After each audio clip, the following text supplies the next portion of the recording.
We just have them shut down some of those noisy things. Now, Robbie takes a lot of power, and you have them all on board, but he was powered a different way when they were making the film. Can you tell us a little bit about that? Well, originally there was a control box, which I actually have, which is about so big, not that wide, about this tall, and had all kinds of controls on it, and actually ran a cable to his heel. And you'll actually see in the film, there's a scene, I think, at the end when he comes in and says, something is approaching from the southwest. You can actually see him drag the cable in that one scene. I shouldn't give that away, but it's true.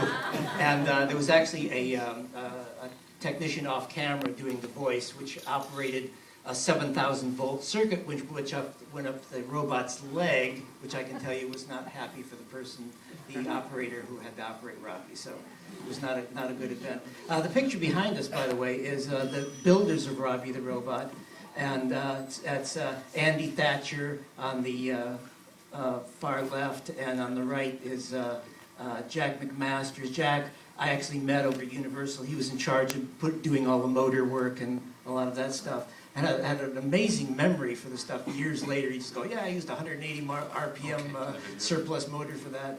And then Cliff Grant down at the bottom there, who Cliff and Andy Thatcher worked in the leather department, which was actually where Robbie was built. Pardon us just for a second. We just want to avoid flash bulbs going off at this time. We can't, please. Okay. Thank you. What is Robbie made of?